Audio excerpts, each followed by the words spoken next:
2021 meeting. And I'd like to ask our Vice Chairman. Thank you, Mr. Chair. I have reviewed the minutes and find everything to be in order. My motion is to approve. Have a motion and a second.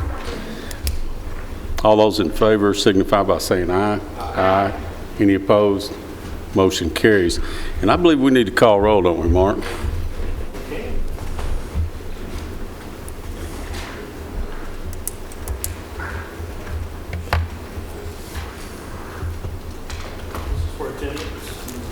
This is for attendance. Commissioner Rhonda Allen. Here. Commissioner Phil Dodd. Here.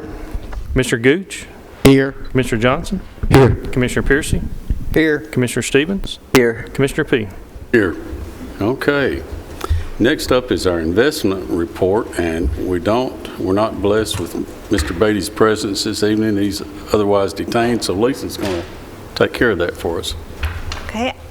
There was no bids taken. The only thing we have to report is the LGIP rate is 0.02. However, our bank rate is 0.28. I'm not going to say it can't get any lower. I'll give you a moment to look over that if anyone has any questions. If not, I'll entertain a motion. Motion to approve. A motion to approve. Second. Second. We'll also do a voice vote on this. All in favor signify by saying aye. Aye. Any opposed? Okay, motion carries. It's going to go a little faster not having to do roll call on everything, but okay, Lisa, you're back up with the fund condition report. Starting with the development tax, we received $555,000 in the month of April. Of that, $69,000 was for 46 apartments in Smyrna. That brings our total for the year to $5,300,625. Lisa, remind me, what did we budget? Three. Three. Three, so we're $2,300,000 over there. $3 million in total. Oh, okay. With $1.5 million in development tax, debt service, and $1.5 million in general fund. Thank you.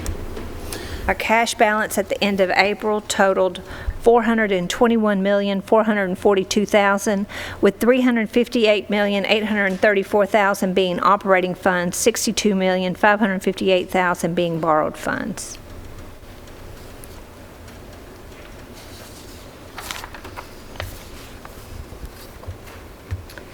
Take a minute on the, if anybody doesn't have any questions, I will move on to the review of revenue. Following up on the trustee, at the end of April, they had collected 98% of the tax roll. That compares to about 97% last year. So they've done a tremendous job this year in collections. As you look at that, I tried to highlight all the areas that we are already 100% collected. Those are the ones that we'll be adjusting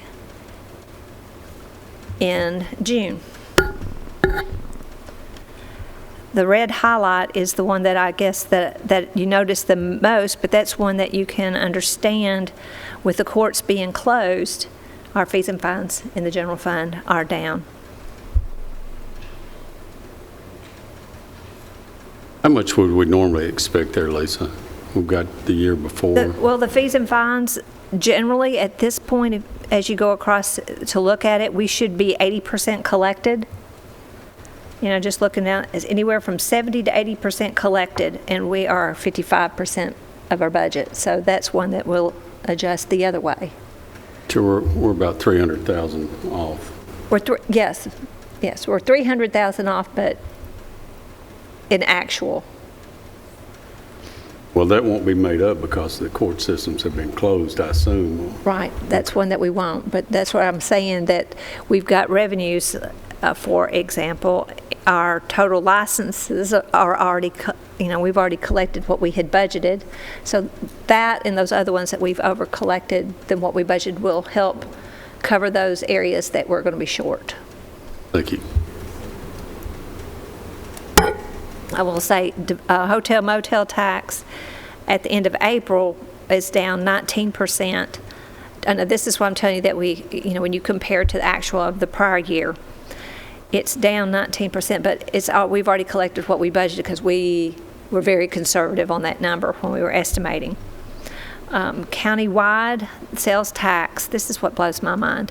Countywide, this is all the municipalities and everybody involved, is an increase of 14% over the same time period last year. And that's one that we really rode back our estimates, not knowing what was going to happen a year ago. And at this point, the development tax at the end of April, compared to the prior year, is down only 1.7%. Of course, that's going to blow out. That's the actual. Yep. And we've already met our estimate, what we had there, as we already discussed. And that's from my report, sir. Okay, you've heard the report. One question, Mr. Chairman. Lisa, we had considered auditing the hotel motel tax, or we're going to join an audit. We did. Update me on that, please. They had Smyrna done last fiscal year, and they focused on Murfreesboro this fiscal year, and between the 2 years was over $300,000 additional collections. Now that was penalties and interest added to that. So that kind of is in our number this year. One of our reasons why we are above what we had budgeted in the hotel motel tax. But that was beneficial. Motion to approve the report. Motion to approve Second. and a second. Any further discussion? Hearing none, all in favor signify by saying aye. Aye. Any opposed? Motion carries. Okay, next up is our risk management financial report. Ed, welcome. Had a conversation with Ed earlier this week, and we can make this long or we can make it longer. But anyway, he's got quite a bit of information for us, and if y'all have questions, we want to make sure you get those answered. He's got people here to help us answer those questions too, so please continue. Thank you. Good evening, everyone. In the 264 fund for the calendar year, April, you'll see $7,763,034 in revenue. Expenses, you see $6,642,886, with a difference of $1,120,120.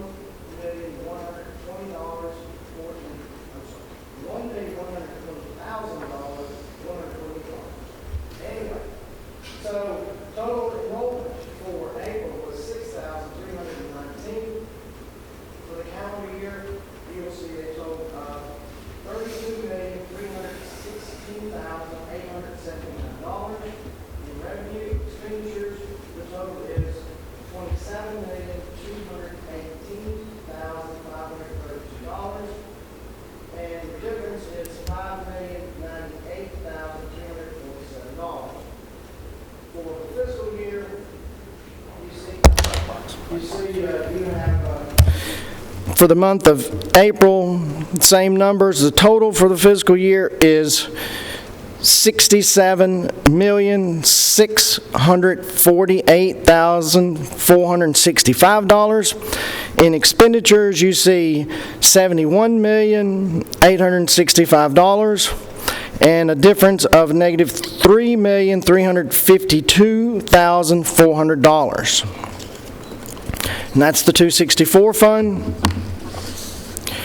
For the 266 fund, you will see for the fiscal year, for the month of April, workers' comp, $56,490.20. OJI is $69,530.13 for a total of $126,020.33. Year-to-date, you have workers' comp at $126,605.36. OJI is at $449,728.74. And the fiscal year total, year-to-date, is $576,334.10. And for the county attorney expenses, month of April, you will see $33,312.04. Mr. Chairman, that concludes my report. Thank you. You've heard the report. Do we have any questions? Motion to approve. Motion to approve the report Second. and a second. Hearing no further discussion, all in favor of approving this signify by saying aye. Aye. Any opposed? Motion carries. Okay, Ed, please continue. Okay, the next thing, I'm not sure, let me see, property and casualty.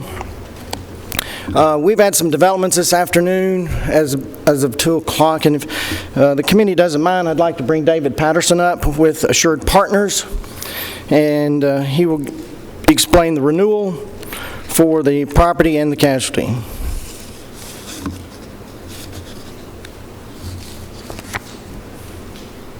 David, welcome. Thank you, Ed. Mr. Chairman. I guess, is the illustration that we did with the insurance committee, they have that? Yeah. Okay, so everything is pretty much the same. The development that Ed referenced, there's actually two things that are still uncertain in that handout. At the insurance committee meeting, we thought there was going to be one thing, which was the cyber liability policy. That particular piece of the industry is in flux. Claims are going off the charts, so I did my best guess on what that coverage premium would look like on renewal, but I literally will not know till about 30 days before the actual July 1 date. So that number I'm not certain of. The other numbers I have a high confidence factor in.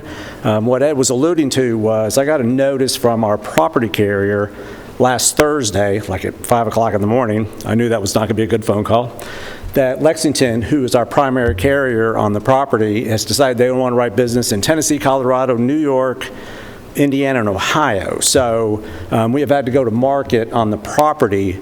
As of just this afternoon, I've got a high confidence level that Liberty Mutual, which is, everybody's familiar with, is going to offer us a quote. If they don't, Travelers is right in the wings. There's several carriers that'll step up. So I'm very confident that the budget number is good. I'm just not certain who the carrier is going to be at this point.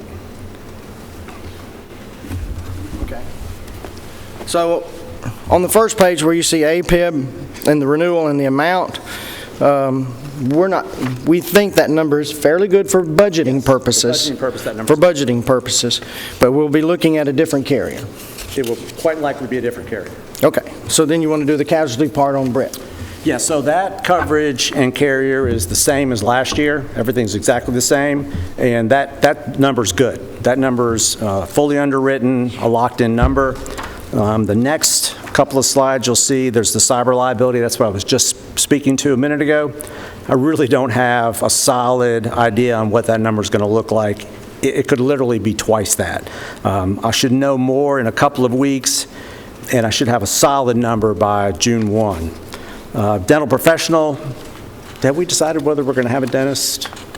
We don't have one at this moment. So we may not need that policy. We'll know when the health department decides on whether they're going to have a dentist or not. Yes, if they rehire somebody, then this number will take effect. Right, but that's a good number if we even need the policy. The volunteers firefighters, which is covering the volunteers for Rutherford County's fire department, not for the VFDs, and the career firefighters. This is an occupational accident policy that covers those guys if they're injured fighting fires or doing rescue. The next page is the fidelity bond that we have to have for the self-insured work comp fund from 10 years or so ago when we actually had a work comp program and not OJI. The state requires us to maintain this $500,000 bond until all of those claims are resolved, and I think there's still 4 outstanding claims. The next page is the fee that you pay to Assured Partners. And the next page is where we went to market on the casualty to get alternate quotes for the casualty.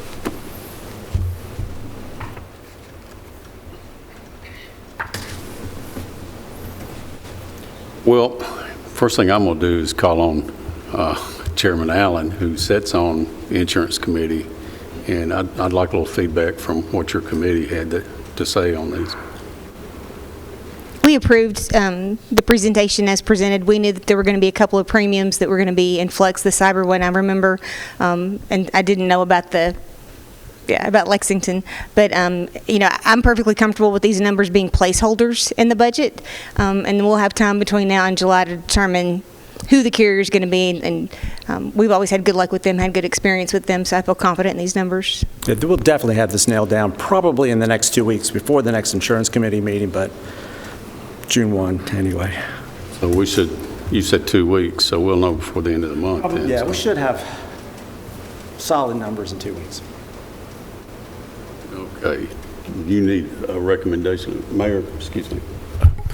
Thank you, Mr. Chairman. David, I met with Mr. Yield this afternoon. He shared the news, which didn't come as a shock to me because that's just the industry that you work in, that I used to work in. I understand how things change at the last minute.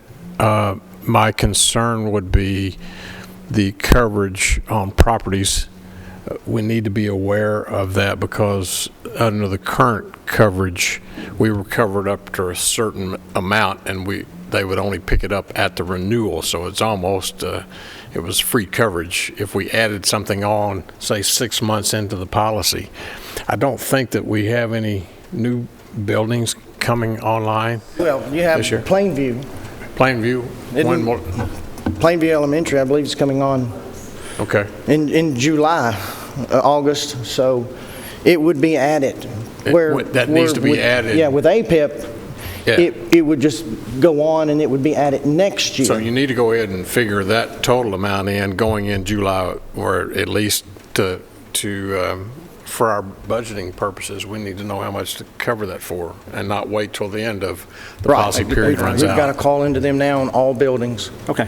that they think after July 1st. So what Mayor Ketcherin's referring to is one of the great things about the property program that we're currently in that it looks like we're not going to be in July 1 is they would allow any endorsement, added buildings or anything like that that's less than $25 million in value, they didn't charge us a premium, which is pretty cool. So what the mayor's referencing was we could add a school, a $22 million school to the property schedule, and they wouldn't charge us any premium. I'm not aware of any other insurance company that does that. So with Liberty Mutual, Travelers, RSUI, or any other insurance company that we're with, if we add a $22 million school, there's going to be a premium fee. So I need to get those values and add them to the schedule now. Even with new vehicles coming in on our fleet, we got 30 vehicles coming in with the Sheriff's Department, those type things, we need to let you know before the renewal on July 1, and from a budgeting standpoint, we need to know those numbers. There's an idea, if you have an idea, because I can kind of ballpark what the value of a new police cruiser is. If we know in the next year that we're going to have... If you can give us an estimate. Yeah, if you know we're going to add 60 vehicles. Of course, if you're going to remove 60 vehicles, then it's a net. So if we can kind of figure out those numbers. No, we're not deleting and adding, we're always adding. Always adding. Okay. Okay, The ones that we do get rid of are, the wheels don't even roll anymore. Yeah. That's the way I run my cars. so we need approval for this for budgetary purposes. I wanted everybody just to be aware that we might have to make some adjustments. Lisa. Any questions along for the property and casualty insurance as presented?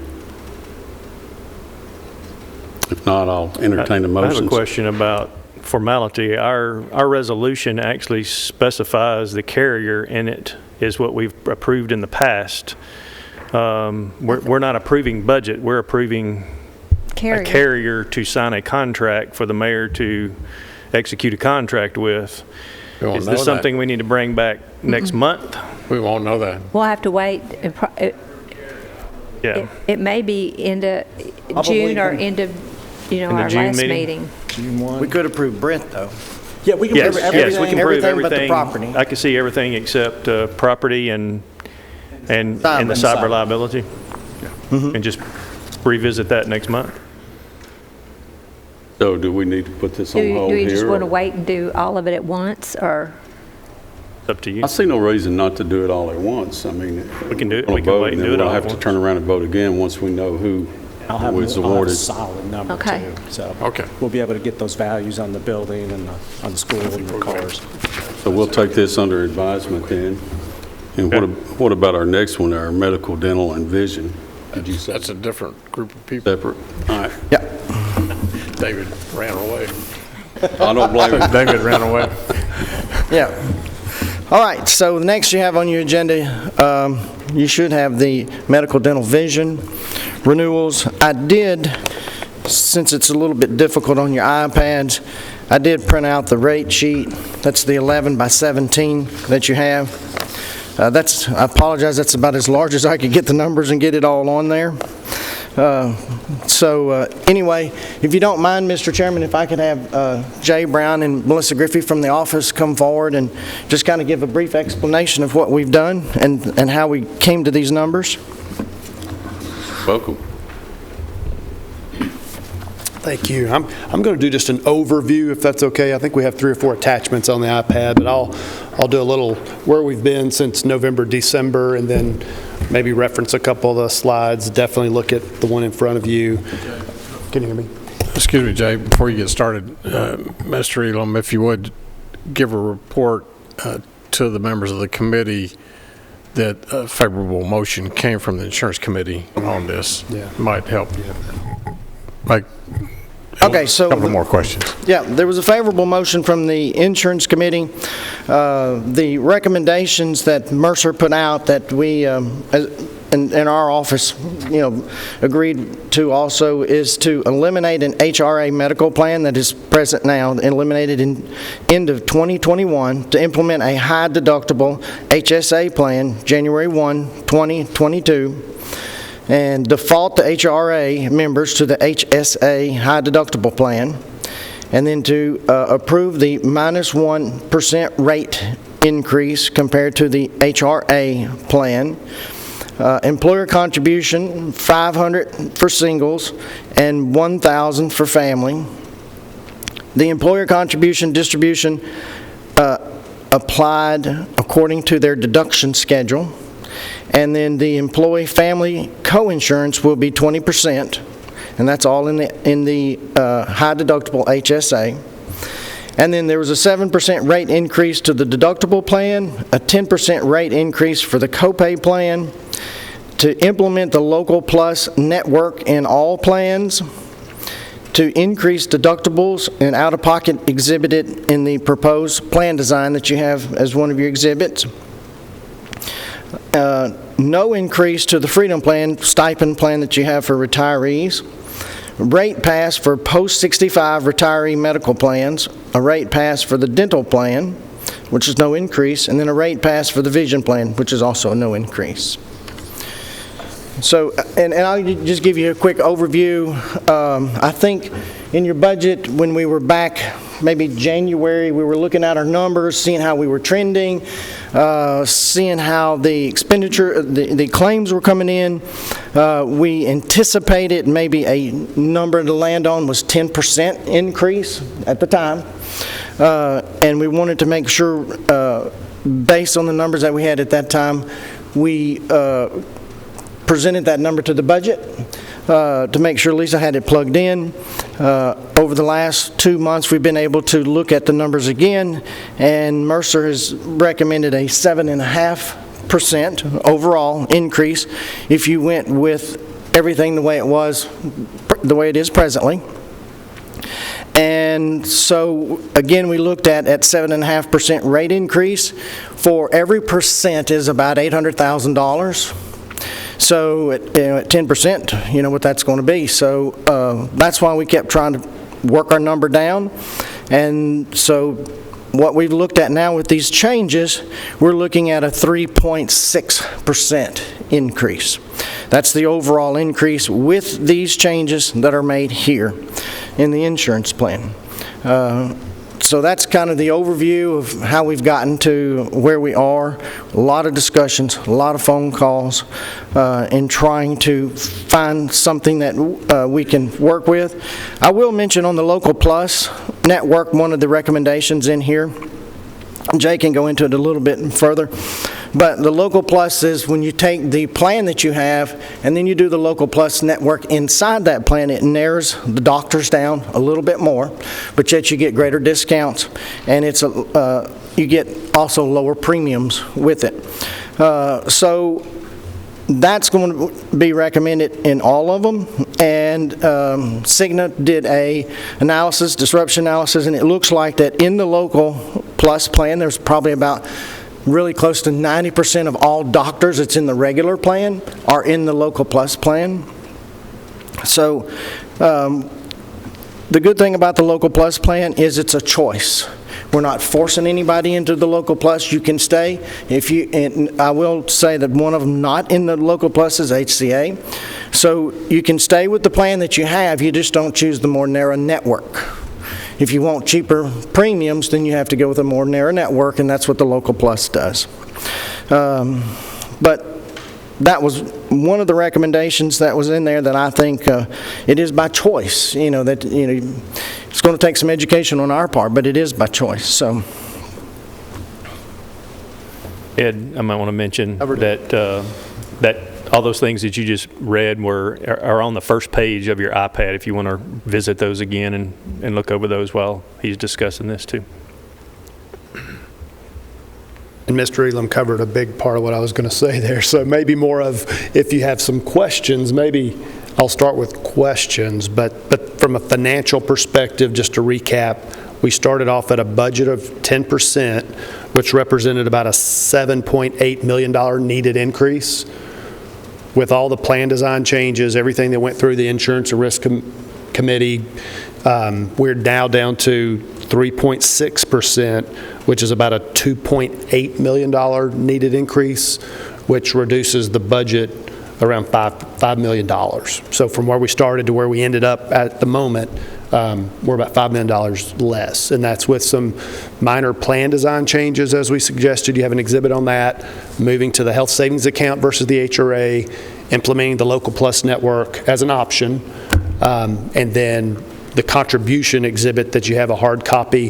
Essentially what shows there is if you stay in the HSA plan, if you move from the HRA, which about half the population is in the HRA plan today, and you move to the HSA, it's a slight decrease in contributions. The other two options, the copay and the deductible plan, there is an increase if you stay where you are today, but in every instance, if you move to the Local Plus network, which, as Mr. Elam said, about 90% of our claims currently are in the Local Plus network. If they make the decision to move to that network, all employees will receive a reduction in what they're paying today. So I think that's what we're saying, a 3.6 budget increase and a decrease to the employees if they make that shift. Yes, sir. So basically, as volatile as the market is, this is the most conservative that you could come up with. And was this approved unanimously through the budget, the insurance committee? Mr. Chairman, it was not unanimous. We had one dissenting vote, 8-1. But the general consensus was that this is what we need to do. Yes, sir. Correct? Yes, sir. Okay. I'll make a motion to approve this, but I'll have to apply Rule 10 because I'm a retiree with the county. Mr. Allen. I'll second that motion. And I did just want to add one thing about the it being unanimous or not being unanimous. We had in the Zoom, sometimes we experience technical difficulties, and I think that was what happened is we had someone who was speaking at the time we began taking a vote, and it wasn't anybody's fault. It was just how it worked out, and so I think just to be heard, they ended up voting the no. So I don't think it really had anything specific to do with the plan design so much as it just did being able to participate more fully in the discussion. And again, that was nobody's fault. It was just how it worked out. Basically, all in all, this will benefit the employees and the county also. So I recommend we go ahead with it. Okay, we have a motion and a second. Commissioner Allen. I did just have one more thing I wanted Jay to explain to everybody, because in insurance, we love our acronyms, and so it's really easy to misunderstand what the HRA versus the HSA. That is one thing that you will hear from employees that they are not going to be as happy about. But I'd like for Jay to explain to everybody what the difference is and why that transition is necessary, and how they're also going to benefit from that transition. Right, that's a good question. And I would say just maybe answer the next part of that is that the other half of the group is in the deductible or the copay plan. Very minor changes to those plans. It was like 2% decrease in the plan changes there. Moving to the HRA, HSA, making the plan design changes was a 6% change in the plan. So, 6% change is a little bit of a disruption. So there's a little bit of a plan design change. But the differences between an HRA, a health reimbursement account, and an HSA, a health savings account, we have a whole PowerPoint, I think, that's provided. Is that true, Mr. Elam? But the high-level things is with the HRA, what you have today is the employer gives the employees a certain amount of money each year to go towards their deductible and their out-of-pocket. If they don't use the money, it does roll over until you meet your deductible in an account. If you leave the school or the county, you don't get to take the money with you. And you also can't contribute to that account to also help you towards your funds if you have to go to the doctor or the hospital. The benefits of an HSA, a health savings account, is the employer is still going to contribute money in an account for the employees. The employees can also contribute pre-tax money into that account. It rolls over year, actually interest on that too, tax-free. If you leave the employer, you take that money with you. And so the theory there is that with an HSA, employees have more skin in the game. They feel like it's their money. They tend to change their behaviors a little bit on how they use health care. They may go to the urgent care instead of the ER, use a generic drug instead of preferred drug because it's their money. And so what we're hoping with this, one, it gets us to a good budget number this year. Two, we're hoping that our increases ongoing will be also curbed a little bit because they'll start to change their behavior, because when it's your money, you treat it differently than when it's somebody else's money. But part of the issue that we're a little concerned with, one, is that a lot of the employees have built up funds in the HRA over time because on average, only about 15% of the population meets their deductible in a given year. So they do have this fund built up. And in the HSA, we're going to start building that account again. So it's going to have to start over. So it's a whole new funding vehicle where we'll continue to start depositing funds into those accounts, but it's going to be a little bit of a transition period there. And I think that's some of the questions and some of the concerns you'll hear that we'll have to address. But over the long haul, once we get through the transition, I think everyone agreed that the HSA is a better financial vehicle than the HRA, due to some of those things I just mentioned. But as with a lot of things, there will be a transition period. Did I miss anything? I know.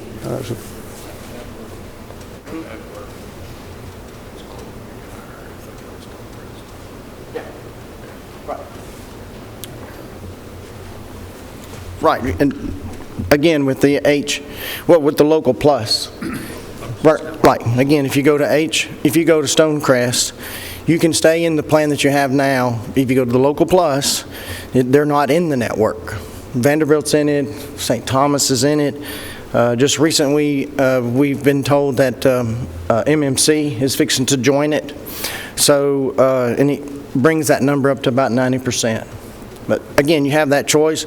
And one of the things you'd have to be careful of is if you go into the Local Plus and at this time you don't, your health is good and your doctor's in it, but then he refers you to somebody else, you need to make sure you say, I'm in the Local Plus, or they'll look at your insurance and they'll be able to determine that, get you into a doctor that is still in that more narrow network.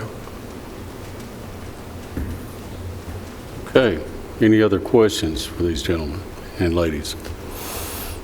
Yeah, I was going to point out too, I don't think you mentioned this, that you would lose your FSA rollover for medical purposes. Your FSA rollover for medical purposes, any funds you had in there for medical purposes, and also you would lose the free clinic for, unless it was well services. Yes.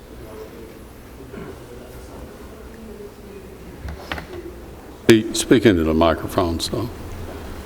there's still some things that we're working out. So as we implement this, we wanted to get everything prepared for the budget committee, which is this meeting.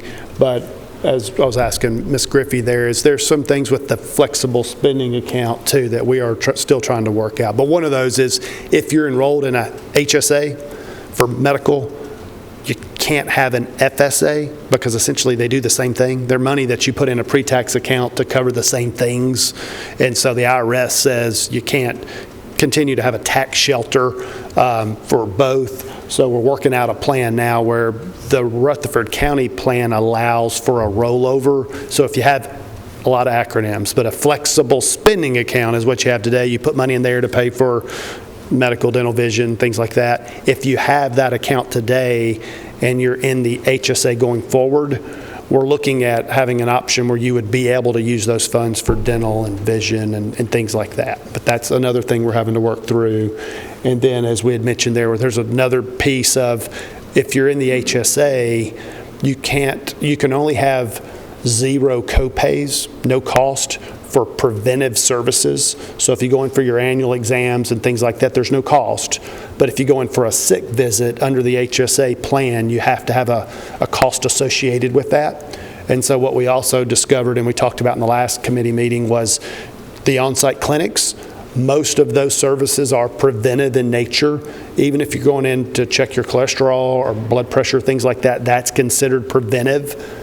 But if you go to the clinic and you're in the HSA plan and you're going just for a sore throat, that would not be a free service under the HSA. So we're working with St. Thomas, we're working with Cigna and our staff to figure out how many, what are the codes for those services, how many are there, and what is a reasonable and customary charge to apply. So all this goes into effect 1/1.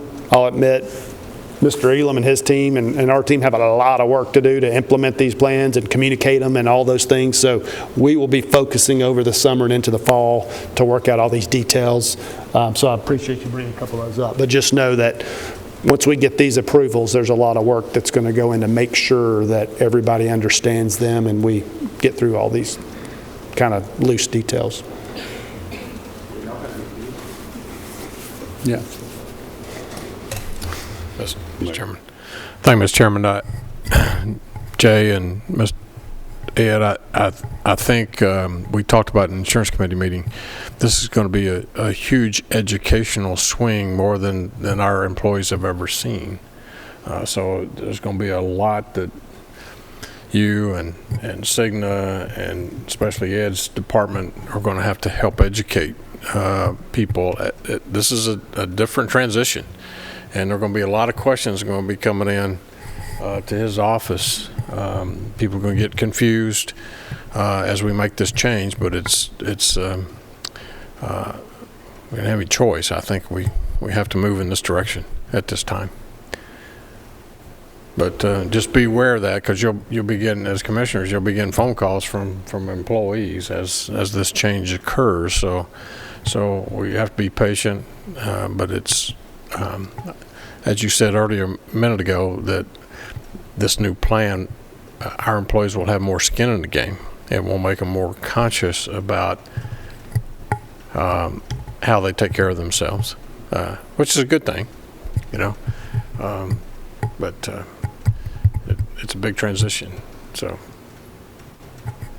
before we go any further on this, I want to make a couple of comments, and one is I want to thank our mayor and Chairman Allen, also Alan McAdoo. I'm not sure who else directly from our body serves on the insurance committee, but that is a thankless job. It's long, it's very involved, but my heartfelt thanks go out to all of y'all for doing that job for Mr. us. Phillips. Having said that, when this comes to the full commission, I'd like to split the way we vote on this up and pull the retirees out. The reason I say that, I'm the same as Commissioner Johnson mentioned. We have, I know, at least one other retiree, and my wife is a retiree. So I'm not going to be voting on this issue. I want to make that clear. But we can split this. The way I interpret the law, at least from what our attorneys have told us, is we can vote on the budget as a whole. But if there's a particular item, which the retirees is a small item in this budget, and even smaller if you look at the overall budget. So there's no problem with any of us voting on a budget as in total. So just want to make that clear. Now, are there any other questions pertinent to this request? Yes. To your point that you were making, it was originally split, the vision and the dental was originally split out also, since there was no look at a rate increase. So the first vote that came out of insurance and risk management, they did pull those two out. So I would say no issue at all pulling the retirement part out either, because it isn't looking at a no rate increase for it. Well, we'll do that at the full commission if I don't hear any objections from the committee. Having said that, are there any other comments? Mister? I'd like to make one comment. I'm not a burden on as a retiree on the county, because my pension comes from the TCRS, and the county's is TCRS. So mine was through the state with Highway Patrol. So I worked with the county for 16 years in the codes department. So my benefit is the insurance that I've got. But when I left the county 16 years ago, I left with $20,000 worth of sick leave left that I did not take. So I'm not a burden on the budget for the risk management. Thank you, Commissioner. Any other comments, Commissioner Dodd? Mine's about the vote in Rule 10, not for our professionals. So I just need to hear Rule 10 again. Rule 10, I was under the impression was a acknowledgement that you're involved, but you could vote your conscience. Or do we abstain? So clarify if anybody can. I don't feel qualified to answer that. You can vote. It's in your rules, your commission rules. You're voting for the benefit of your constituents in your district, and not for your personal benefit, is what you're declaring when you declare Rule 10. Thank you. And so I wanted to bring that up and acknowledge that it may have sounded as if you're choosing not to vote, but That's a Rule correct. 10 can vote under the auspices of the policy that Mark just stated. It's in your commission rules. Thank you. It's Rule 10 of your commission rules is what Rule 10 is. Okay. Any other discussion? Hearing none, call roll, please. Oh, did you have a? No, we're good. Okay, go ahead, Mark. Commissioner Dodd? Yes. Commissioner Rule Gooch? 10, I'm declaring Rule 10 and voting yes. Commissioner Gooch? Yes. Mr. Johnson? I'm declaring Rule 10 also. Commissioner Piercy? Yes. Commissioner Stevens? Yes. Commissioner Allen? Yes. Commissioner Fee? Pass. Okay, motion carries. All right. Next up is our... Thank you. Have a good night. Thank you, Ed. Okay, next up is the general fund budget amendment for the Veterans Treatment Court 2 grant. And Lisa? Yes, sir. This amendment is, the purpose of it is to align the budget, our county budget, with the actual approved federal funding pass-through grant from the state for the Veterans Treatment Court Phase 2 for the grant year October 1, 20 to 6/30, 21. This is the final year of this grant. It ends 9/30, 2021. So it's an increase to unassigned fund balance of $17,505, an increase to $47,590. This is the revenue of $13,085, a decrease of in-service training of $3,250, decrease of licenses of $265, increase of local travel of $3,524, increase of other supplies of $371, and a decrease of conference staff development of $4,800. Did y'all get all that? No. Oh, Lordy. But one thing I want to mention, these are basically cleanups. It's cleanup. From last year and transferring the money where it should be. Yes, we're aligning the budget, the county budget with the grant budget. So we have increases of unassigned fund balance of $17,505. The other federal through the state revenue, $13,085. Decreasing in-service training of $3,250, decreasing licenses of $265, increasing local travel $3,524, increasing other supplies of $371, decreasing staff development of $4,800. Okay, you've heard the request. Do we have any questions for Lisa?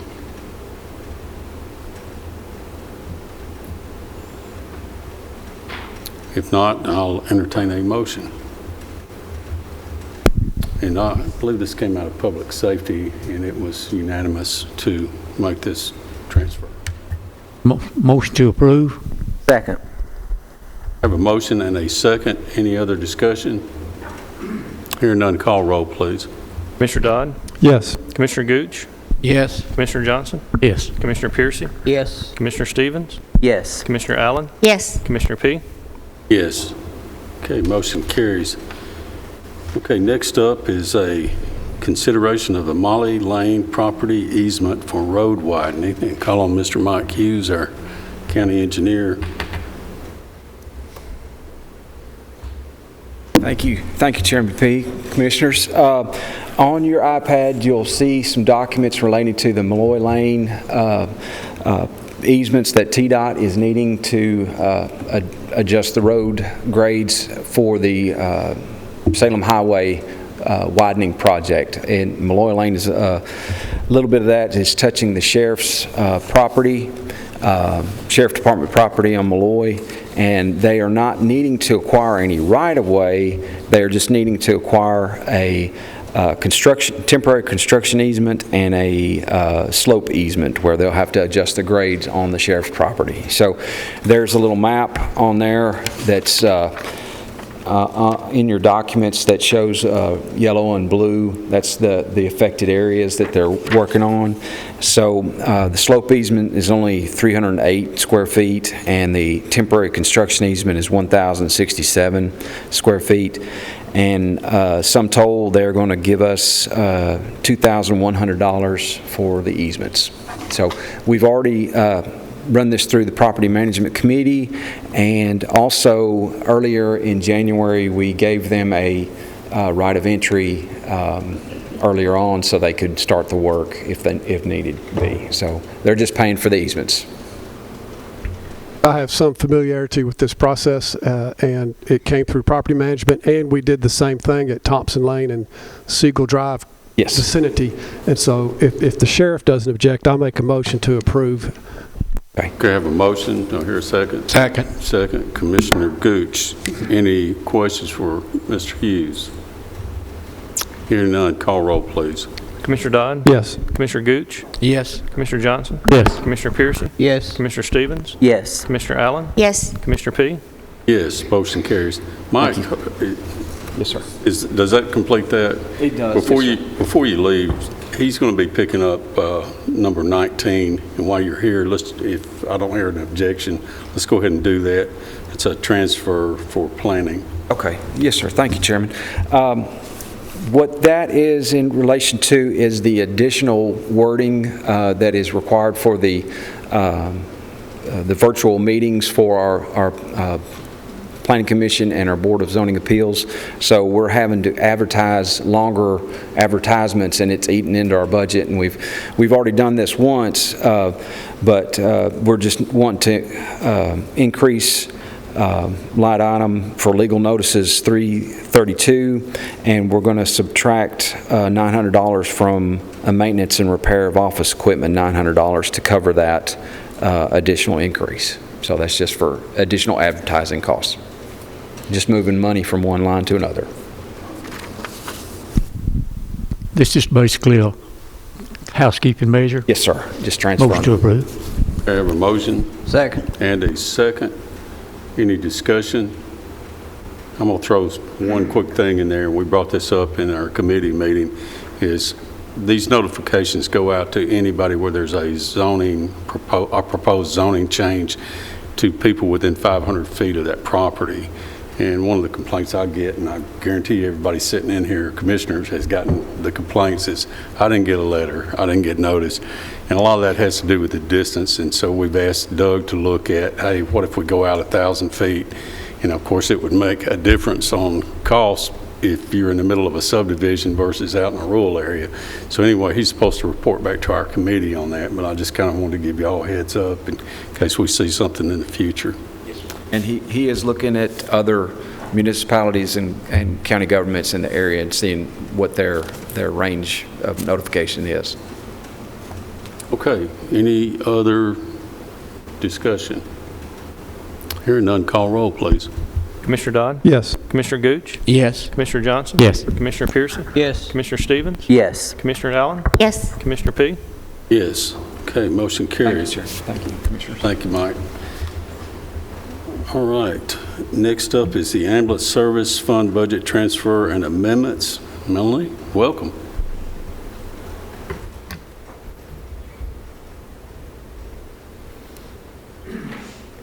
Good evening. We have a total of 3.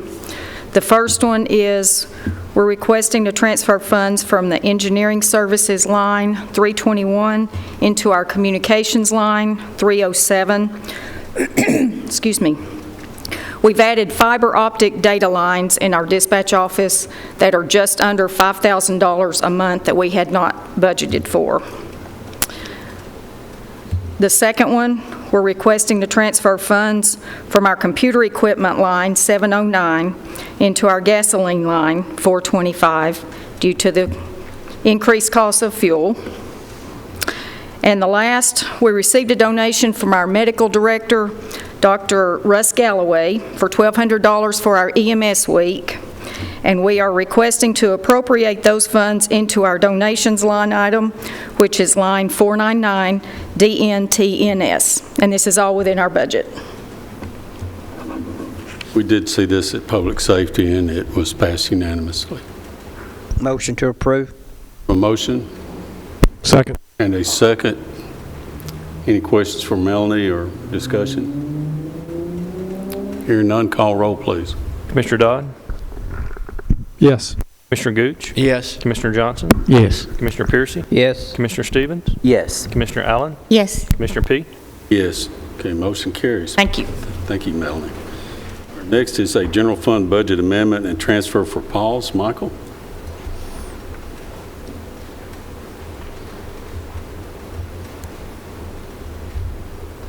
Good evening. We've got 2 things for your consideration tonight. The first is to recognize some revenue from Petco Love, which used to be the Petco Foundation for a grant, and put that into our budget into various lines for heartworm treatment cost and for some play yard updates.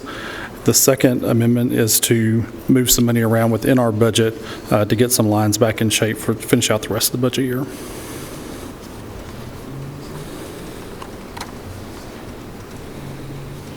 Okay, you've heard his request. This did come through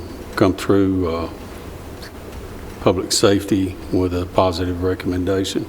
I'll make a motion to approve. Mr. Stevens? Second. Second. Any further discussion? Hearing none, call roll, please. Commissioner Dodd? Yes. Commissioner Gooch? Yes. Commissioner Johnson? Yes. Commissioner Piercy? Yes. Commissioner Stevens? Yes. Commissioner Allen? Yes. Commissioner P? Yes, motion carries. Thank you all. Okay. Next up is a Tennessee Department of Children's Services grant amendment for juvenile court. And I think, Lisa, you're going to catch that one too? Yes, sir. This is an amendment to the grant for next fiscal year for 21-22, $46,448 for this grant that's run through Judge Donna Davenport's court. This will also extend the contract administration with the Solutions Education Center also. Okay, this also came through Public Safety with a positive recommendation. Are there any questions for Lisa? I'll make a motion to approve. Second. Motion and a second. Any other discussion? Call roll, Mark. Commissioner Dodd? Yes. Commissioner Gooch? Yes. Commissioner Johnson? Yes. Commissioner Piercy? Yes. Commissioner Stevens? Yes. Commissioner Allen? Yes. Commissioner P? Yes, motion carries. Okay, thank you, Lisa. Next up is the Educational Capital Projects Fund project funding transfer, and we've got Mr. Spurlock and Doug, so welcome, gentlemen.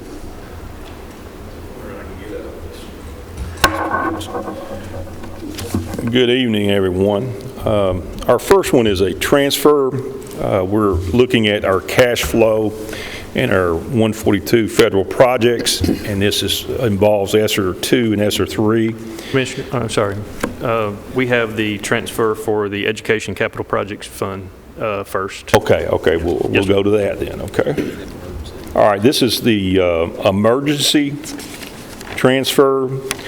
It's the Holloway Gym is operating at 25% capacity in their HVAC system. They have a 10-ton unit without a compressor ordered, and a 20-ton unit is no longer operable. Maintenance has a quote on the 22 replacement unit at $59,551.57. We're requesting to authorize maintenance to replace this 20-ton unit not to exceed $60,000, and this would be coming from the fund balance. Motion to approve the purchase of the Holloway High HVAC replacement of this 20-ton unit not to exceed $60,000, and funding is from the emergency purchases coming from the Fund 177 fund balance. Mr. Chairman, we discussed this in Health and Ed. I'll make a motion to approve. I have a motion to approve. Do I hear a second? Second. Second, Commissioner Dodd. Is there any discussion? Hearing none, call roll, please. Commissioner Dodd? Yes. Commissioner Gooch? Yes. Commissioner Johnson? Yes. Commissioner Piercy? Yes. Commissioner Stevens? Yes. Commissioner Allen? Yes. Commissioner P? Yes. Motion carries. If you want to carry with the actual transfer for the Capital Projects Fund, which is just moving funds around. Okay, next is the budget amendment in 177 capital projects for fiscal year 2020 and 2021. This is a cleanup amendment that moves the remaining funds from fiscal year 2020 to 2021 and to the current year approved projects that are completed or nearing completion, with the remainder of the project encumbered to the new capital projects and/or existing approved capital projects that needed additional funding to complete. This involves approximately $78,770.62. I think that's right. Doug, check me on the math there. This is a request no additional new funds outside the capital project fund, and it utilizes any fund balance. Motion to approve the Fund 177 capital projects fiscal year 2020-2021 cleanup amendment as presented. I'll make a motion to approve. A motion. Second, Commissioner Johnson. Any other questions or discussion? Hearing none, call roll, Mark. Commissioner Dodd? Yes. Commissioner Gooch? Yes. Commissioner Johnson? Yes. Commissioner Piercy? Yes. Commissioner Stevens? Yes. Commissioner Allen? Yes. Commissioner P? Yes. Motion carries. Please continue, Director. All right, this next one is the one I said earlier. This is the resolution to transfer funds from the Central Purpose School Fund to the Federal Projects Fund for fiscal year ending June 30th of 2021. This is primarily to continue the cash flow in 142 on our federal projects. And if you will indulge me, I'll read this resolution. Whereas federal project grants operate on a reimbursement basis and funds are requested from the state of Tennessee by Rutherford County School System after the authorized purchases have been made. Whereas in a previous year, the Rutherford County Board of Education and the Rutherford County Commission approved a transfer of $1 million of local funds from the General Purpose School Fund to Federal Project Fund to prevent a cash deficit at various times due to the slow turnaround for reimbursements from the state of Tennessee. Whereas Rutherford County Schools has been approved for the Elementary and Secondary School Emergency Release Fund, also known as ESSER II, in the amount of $19 million and will be applying for additional federal funds from ESSER III grant program, with these grant funds being drawn down in the Rutherford County Schools Federal Project Fund. Whereas adequate cash flow for the ESSER II and ESSER III projects will be needed to ensure timely payments of vendors, and Rutherford County School System does not desire to operate any fund with a cash deficit. Now therefore be it resolved by the Rutherford County Board of Education in a regular called meeting which was held on the 4th day of May of 2021 that Section 1, the General Purpose School Fund shall transfer $1 million to the School Federal Projects Fund upon approval of the Rutherford County Board of Education and the Rutherford County Commission. Section 2, the $1 million transfer shall remain in the Federal Projects Fund as committed for Education Fund balance from the General Purpose School Fund and may be repaid at any time as noted in the resolution passed by the Rutherford County Board of Education and the County Commission. Section 3, this resolution will take effect upon passage by the Rutherford County Board of Education and the Rutherford County Commission. This was adopted on the 4th day of May of 2021 by the Rutherford County Board of Education.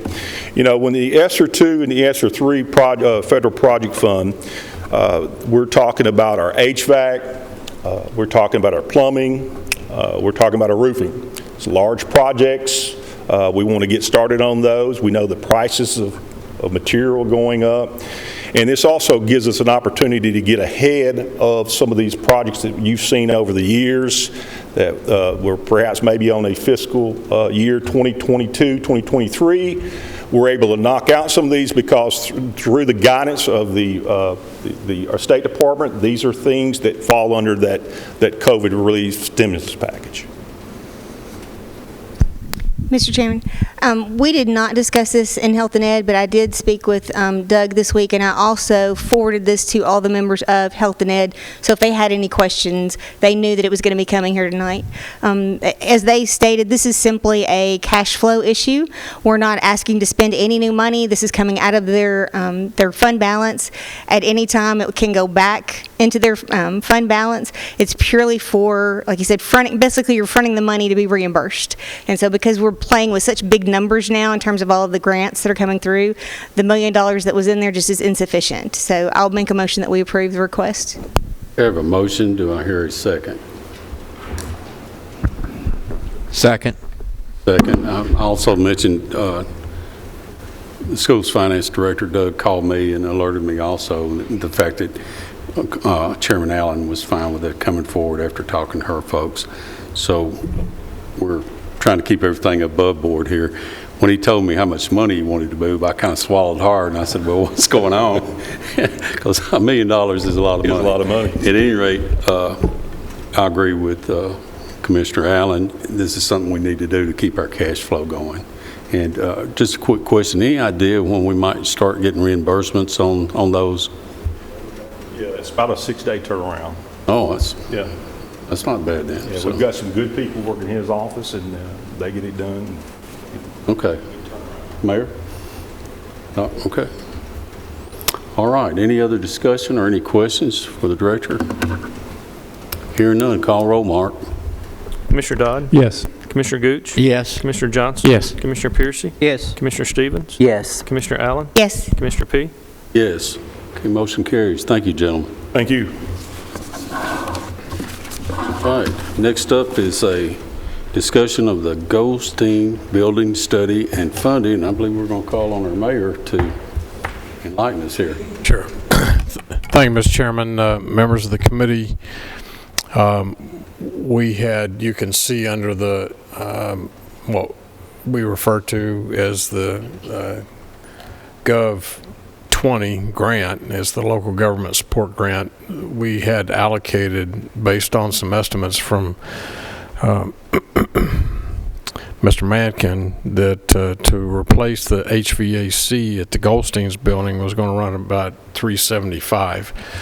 Well, we put it out to bid, and it actually came in with one bid, and it was close to $900,000. So we took it under advisement, took it back to Property Management Committee. Property Management Committee made a motion not to accept that and start looking for alternatives on the building for those of you who are on property management to look at the options. So I went down, met with Mayor McFarland, Craig Tyndall about the possible location of building a new 6-story building on top of where the gazebo is on the corner of Vine and Church. That was actually reserved to put a county building on it, 6-story building. The county put $350,000 in support piers, back when the parking garage and library was being built. Different administration at the city didn't want us to build before we built 319 Maple. That's an option.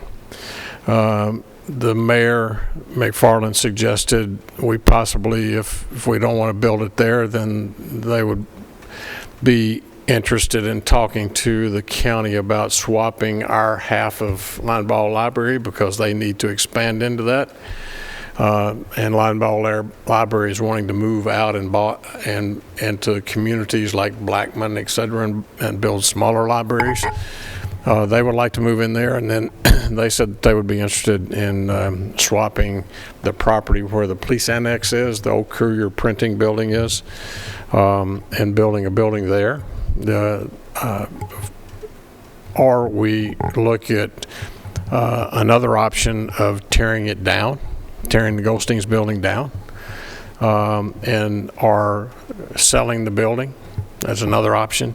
The problem, if we were to tear it down all the way to the basement grade, what do we do with our current departments that are currently occupying there? That would be at least a 2-year project to rebuild a building there. These are all options that we're looking at, and we'll go back to property management with the recommendation, but Chairman McAdoo and Commissioner Cook didn't want to continue throwing these kind of dollars into an old building like Goldstein's.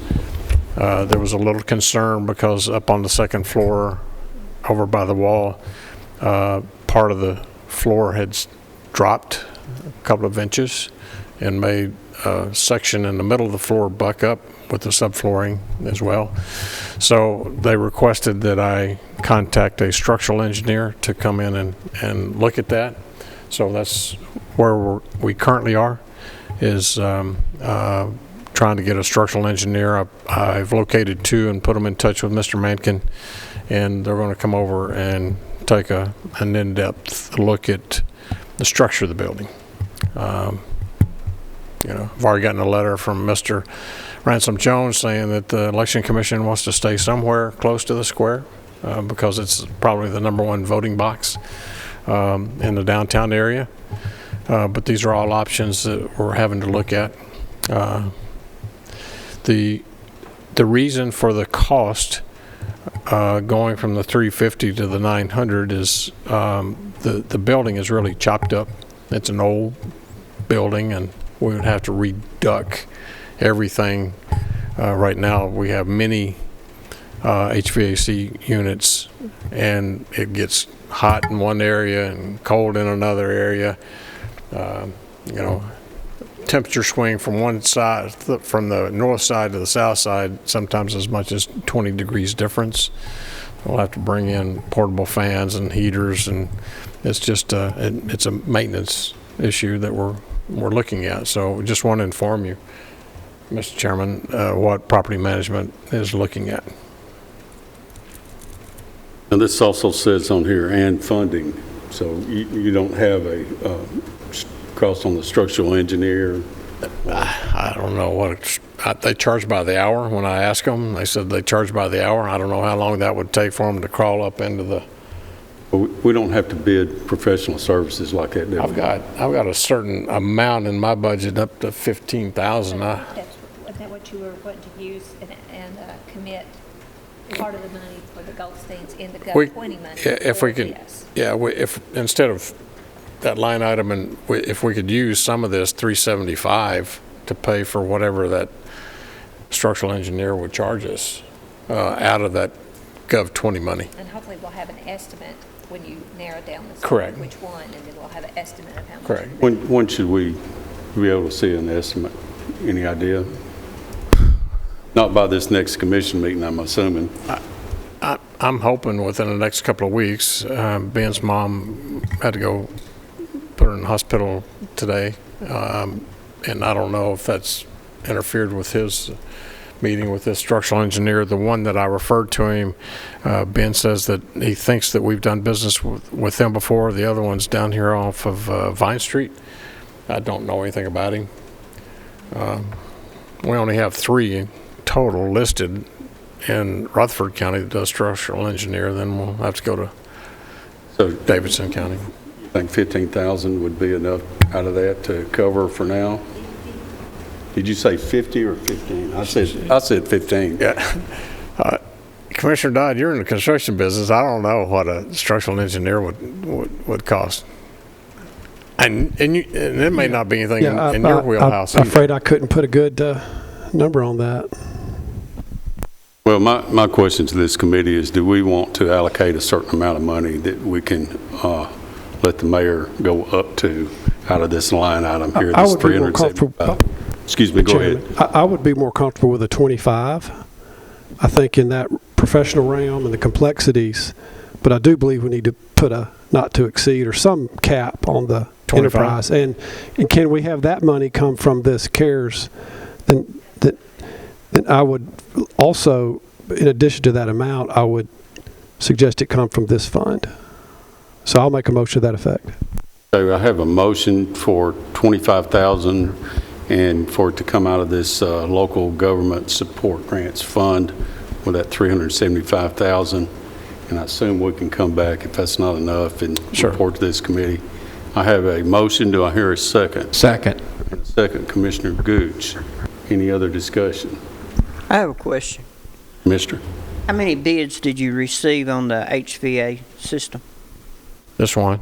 And he actually came back and said that they had left off a large section. What they told Ben the next morning, they called in a panic saying they left off a large section of the electrical portion of their bid on HVAC, and so that's why we just withdrew and told Ben to call them and told them. So it would have been well over $1 million by the time he threw his electrical in there. How is it advertised? How is it advertised? Full replacement of HVAC. I don't know how many tons or... What I'm getting at, it sounds like y'all have the same problem with that we have on Public Works with our bidding. We're just one person bids on a job of that size. Oh, well, we had... Ben called several, and he called Roscoe Brown, and they didn't want to do anything that complicated. They did give us a bid on Paws. Roscoe Brown and Nashville Machine we got 2 bids on Paws, and we took those under consideration because both of them left off on that bid, left off the electrical part, so we withdrew. And we're going to back up and punt again on those HVACs, and there's so much work out there right now. There's just, it's hard to get people to even bid. You know, they're just stacked up with the growth. It's making it difficult to get anybody to even show up.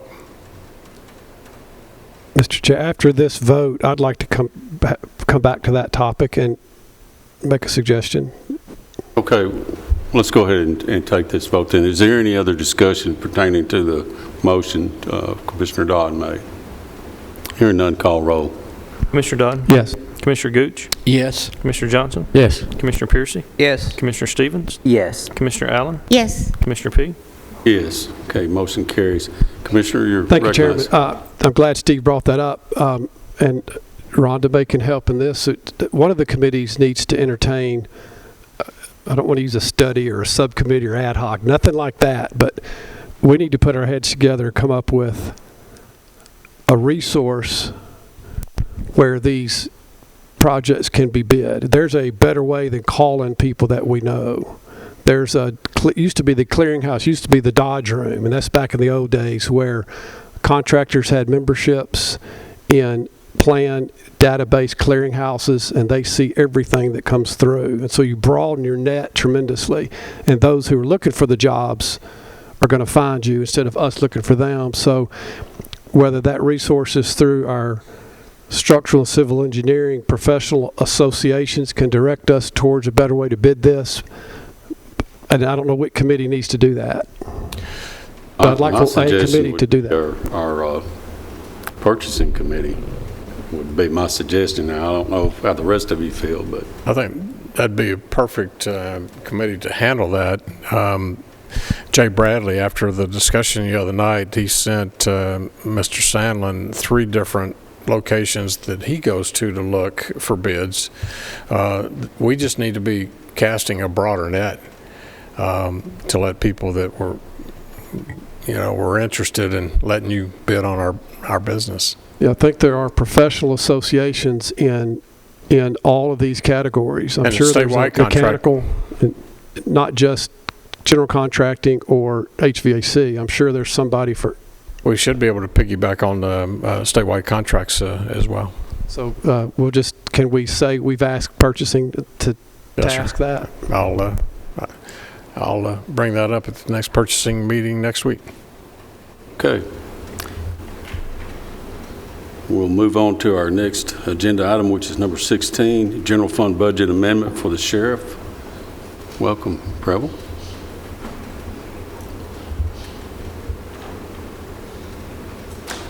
We are asking to recognize insurance proceeds revenue in an amount of $12,977 and put that money in our motor vehicles fund.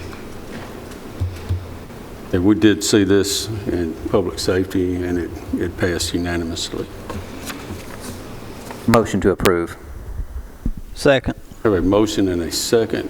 Any other questions for Preble? Call roll, Mark. Commissioner Dodd? Yes. Commissioner Gooch? Yes. Commissioner Johnson? Yes. Commissioner Pearson? Yes. Commissioner Stevens? Yes. Commissioner Allen? Yes. Commissioner P? Yes, motion carries. Thank you, Preble.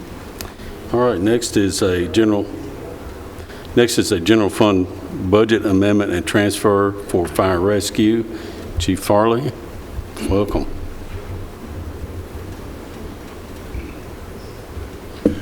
This did not go before public safety because in time constraints, we actually sold 2 vehicles and the money for the second one hasn't come through yet.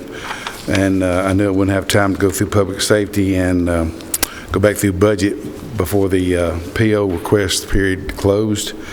So I did get permission from Commissioner Reed to progress with this. Want to move $4,085 from sale of equipment into $790 other equipment, and then move $14,000 out of data processing equipment to $790.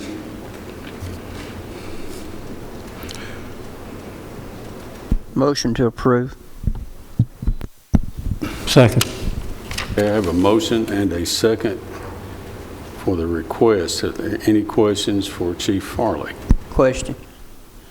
How do you go about selling your vehicles? Do you advertise them somehow? We sell them on Gov Deals. It's all go through Gov Deals. We do that through the inventory department, which is a Department of Finance, and we advertise them. We set up usually our threshold of what we won't take for it. I mean, the lowest we'll take for it, and most time it exceeds that. Like an old pickup truck, you may think it made $3,000, so you put that on there, or $2,500, and we just sold one. It brought $6,000, but they're 1990 models, old vehicles. Okay, thank you. Any other questions? Hearing none, call roll, please. Commissioner Dodd? Yes. Commissioner Gooch? Yes. Commissioner Johnson? Yes. Commissioner Piercy? Yes. Commissioner Stevens? Yes. Commissioner Allen? Yes. Commissioner P? Yes, motion carries. Thank you. Okay, next up is... Chairman P? Yes. While we've just had Mr. Farley, I've got a question for the mayor. Our grant money that was coming on our fire halls and all, have we had any update on the usage of that or anything? No, not Until June 30th, I think it's going to be the end of June. end of June before we we get that. We were hoping for actually 2 grants. The one I'm sorry? The brick. Yeah, the brick grant, we haven't. Not the one I'm talking about. Yeah, okay, so the big U.S. Treasury grant, we're getting the money. It will be deposited downstairs, the $64 million, next week.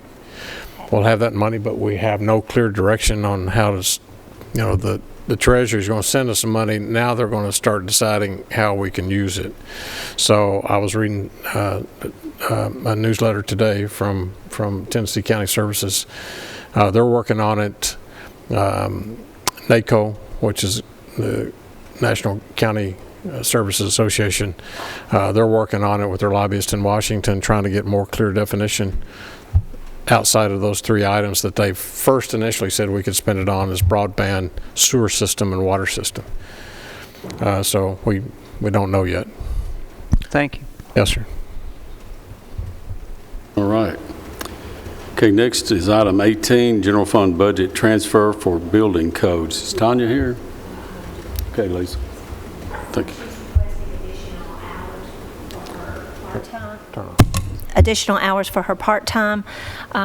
She has money in other line items, and so the request is to increase part-time $5,150. That hopefully will get her through the end of the year.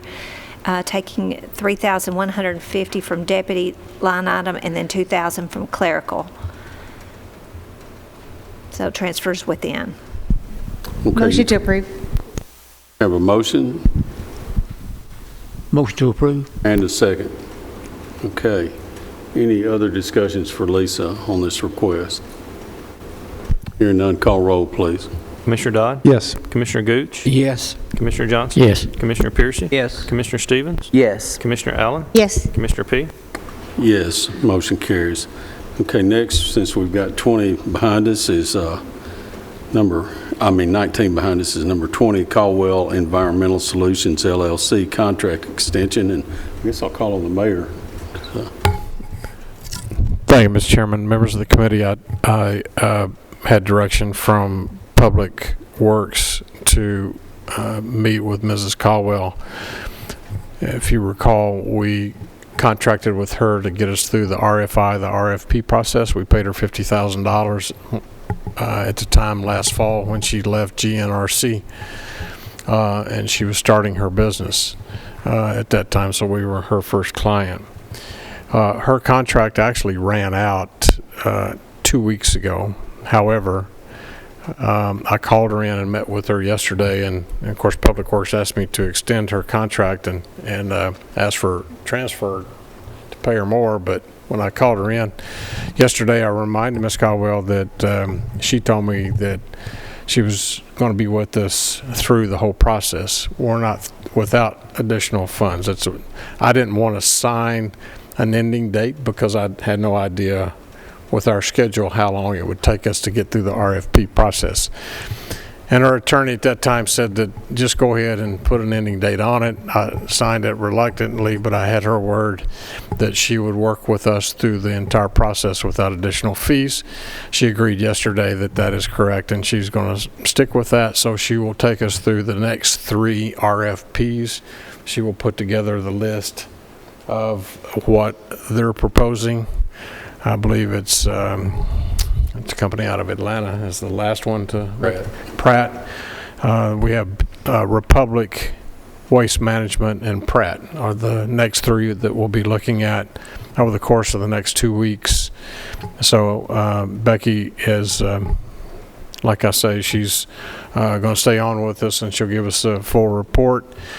After that point in time, then we'll sit down and renegotiate and I'll come back to the Public Works Committee and ask if they want to continue and need her expertise at that point in time, and she's fully agreeable to that. Okay. Extend my thanks, and I know Public Works thanks to Becky. All right. Next up is the number 21, financial assurance in lieu of bond documents for the landfill. And of course, we have 3 of us here from Public Works, so we're aware of what happened. But basically, we do this every year. There's a number that we look. It's usually a decreasing number because the landfill's actually got less years of life that will be attending it, so that number normally goes down. And the explanation that we all got was the state got hung with one, and it ended up costing them more than what they thought. And they're So still they've actually- operating it. Right. So what they basically have done to us this year is it's same thing, but they split it into two sections. And what they're asking for is the money for this bond, just like they normally have. They've just divided it in two. You know, it's still a total amount. That total amount together is less than what we did last year, if I'm not mistaken. But Lisa, you can correct me if I'm wrong on this, but It went down about $200,000 net. Yeah, one went up 725 and the other one went down 938, so it went down about $200,000, which is normal. this actually gives the mayor sign off on this. Yes, yes. That's the request, accept it and have the mayor sign it. Okay. Mayor, you want to say anything along these lines, or? No, it's just the financial assurance in lieu of a bond document, so we don't have to go to the a bonding company and get a bond for that. We're just putting the credit up in the event that something does happen, TDEC comes back, we're on the hook. On the hook. Right. Yeah, we're basically putting up our state share taxes is what we're doing. Right. But we don't have a specific funding mechanism for this in place, No, do we? there's no funding for it. Right. It's just no cost. An assurance. All right. Having said that, any other questions? Hearing none, I'll entertain a motion. Motion to approve. Motion. Second. And a second. There's our Public Works guys following in there. Thank you, gentlemen. Okay, any other discussion? Hearing none, call roll, please. Commissioner Dodd? Yes. Commissioner Gooch? Yes. Commissioner Johnson? Yes. Commissioner Piercy? Yes. Commissioner Stevens? Yes. Commissioner Allen? Yes. Commissioner P? Yes. Okay, motion carries. Okay, next is a general fund budget transfer for the county clerk, and I believe Lisa's going to cover that for us. Yes, Ms. Crowell is out of town. She asked if I would handle this for her. She's got 3 amendments. It's all within her budget. The first one is to increase postal charges by $5,500, taking it from data processing equipment of $3,000 and $2,500 from office equipment. She's requesting an increase in data processing supplies of $7,000 with a decrease in data processing equipment of $7,000. Increasing office supplies of $6,500 with reductions of maintenance repair of vehicles of $500 and $6,000 reduction in office equipment. Okay, you've heard the request. Are there any questions for Lisa on this budget request?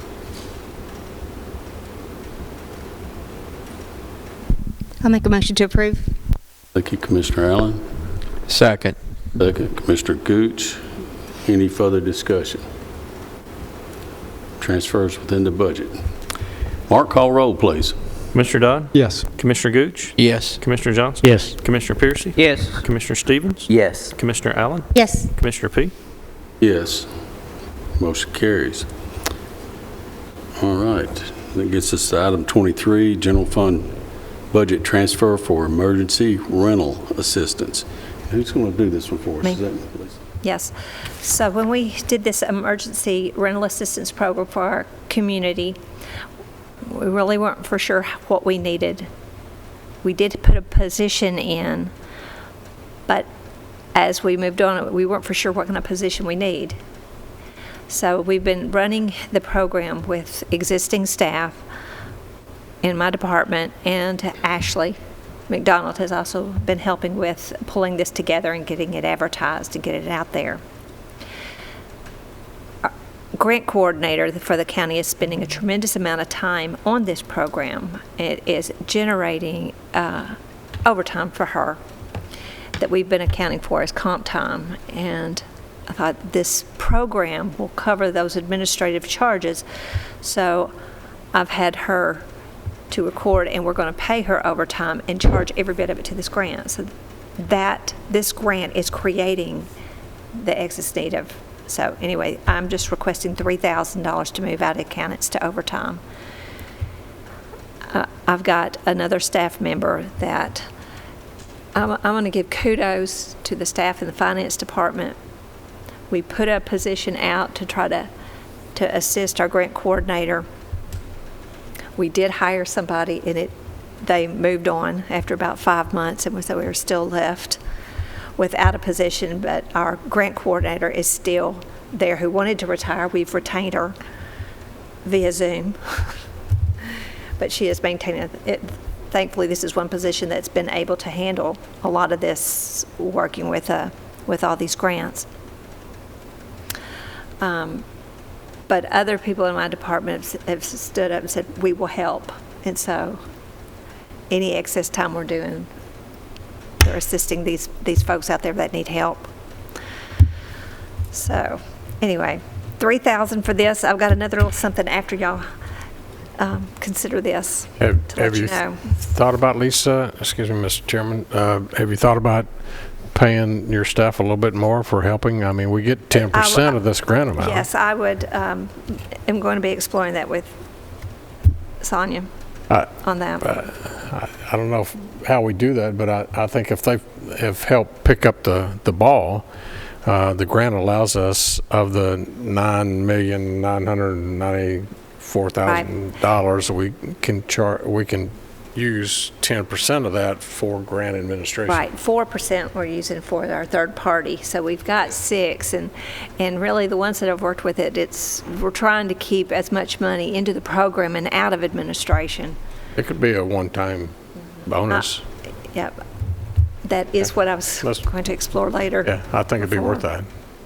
For y'all to consider. Grant specialists are hard to find. They are hard to find. They are hard to find, especially when you need somebody who's got accounting skills along with grant skills. And just like accountants are just down to the gnat hair, you almost have to be on these grants. If any of y'all have worked with them, it's these federal requirements that, and Reba is so incredibly tedious with that, and making sure that we have all the ducks in a row, T's crossed, I's dotted, because what we don't want is to have a review 3 to 5 years from now and they tell us, give us money back. Give us money back because you did not follow the process. So along with that, before you vote, I'll just go ahead and tell you this one, so you can be considering that. And that was emergency rental assistance of 9.9, and on May 10th, Monday, they want us to file for the Emergency Rental Assistance Part 2, which is $7.8 million more. So I hadn't talked to you, but I did reach out to Horn and ask them, are they still going to help participate if y'all wanted to move forward with this next part as well? It's really helping a lot of our citizens after this pandemic. And we don't pay directly to the citizen. We pay the landlord, or we pay the utility, that are back for reimbursement, that are in the rears. But it's really helped our community a lot. It's helping. I don't want to steal thunder from Ashley McDonald to be able to put something out there. We're just holding because we're still ramping up. I mean, this program, Rutherford County has never done. This is in other communities, they handle this type of programs. They have community development agencies within their community that handle this, and Rutherford County doesn't have it. So we've been. How much longer do we have on the Part 1 grant to spend this? I think initially it was if we didn't have 60% of it spent by September, then they would come and grab it. Now, I'm just telling you, we are slow ramping up because we are learning the program. We're making sure everything is, a lot of people want you to just say, I'm sorry, I've had a bad thing, I just need money. But, we need documentation of why you need money. So that's where we've struggled a lot. Another struggle is getting tenants. Get the landlord the landlord has to apply, the tenants have to apply. And so it's been a struggle. One of the things that we've talked about using administrative funds for, we haven't quite brought it to you, and I'll tell you why, is to assist folks at legal aid and being able to maybe help support them who are fighting for these people that are in the courts. Kudos to Judge Gilley, who has got an ear, and that is one reason I think the mayor wanted to handle it within, is because we know these people. And if there is something that comes up, then we've reached out to Judge Gilley. We've given him a list of everybody who have self-reported that they are in eviction, so that he knows that they've applied. We're trying to, communicate that way. He's educating us both ways, too, of why a landlord does not want to participate in the program, and they have to agree. They've got to agree to make this thing work. So it's a struggle, but we're getting through it. We are cresting the first, we sent out $142,000 this week. I'm afraid it's getting ready to snowball. We've learned, we've set it up. We did one. Already. And then the next week we did 3. And this was about 10. So I'm just waiting for the time. It's like, here's 300. But what I was going to tell you, in the statistics, everything that has been into the system hasn't been reviewed yet, but we have already, if you said everybody who's applied, we've already spent the money. We've already spent it. Hadn't gone through the process, and they'll weed through it, but at this moment, with all the applications, Sounds like it's working then. It is. it's in, but we've got to get through the process, because again, that's our concern, is to make sure the county is protected. Okay, so this request is for $3,000, which will be paid for out of this grant. So do I hear a motion to approve the $3,000? Motion to approve. Commissioner Johnson made a motion. Do I hear a second? Second. Second. Chairman Allen. Any other discussion or questions? Hearing none, call roll. Commissioner Dodd? Yes. Commissioner Gooch? Yes. Commissioner Johnson? Yes. Commissioner Piercy? Yes. Commissioner Stevens? Yes. Commissioner Allen? Yes. Commissioner P? Yes, motion carries. All right. Commissioner Pegg, can I get an affirmative that they want us to move forward? We have to apply by Monday. Found out yesterday. Oh, you're talking about on part 2? On part 2. You heard the First discussion 2. there, basically another, how many million is it? 7.8 million. Another 7.8. Right, and 10%, yeah, say 7. We'll have to. Okay. Do we want to continue this program? I'll make a motion to approve as presented. Second. Have a motion and a second. Any other questions or discussion? Hearing none, call roll. Commissioner Dodd? Yes. Commissioner Gooch? Yes. Commissioner Johnson? Yes. Commissioner Piercy? Yes. Commissioner Stevens? Yes. Commissioner Allen? Yes. Commissioner P? Yes. Motion carries. All right. Next up is item 24, initial bond resolution for the Airport Authority funding. Lisa? This is the follow-up to the resolution that y'all approved loaning money to the Airport Authority for their expansion. This is the notice to the public that we'll be borrowing funds for this purpose. It will be published in the newspaper, and citizens have 20 days to dispute. I'll make a motion to approve. Second. Mr. Stevens, second by Chairman Allen. Any further discussion? This is something we've approved as a full commission already. Hearing none, call roll, please. Commissioner Dodd? Yes. Commissioner Gooch? Yes. Commissioner Johnson? Yes. Commissioner Piercy? Yes. Commissioner Stevens? Yes. Commissioner Allen? Yes. Commissioner P? Yes. Chairman P? Yes, Commissioner. Since there's 3 of us in here on Public Works, and we're all going through this landfill situation and all, it's hard for me to sit here and allow Ms. Caldwell to come back up here 3 different trips to help us finish this. the way she's been so good and brought her knowledge and all to our committee and helped us like we have, to let her come up here 3 more times for nothing. If I'm the only one in here that feels that way, I'll cut my mic off and we'll roll on. But it just, I couldn't go home tonight without saying something about that. It's not right.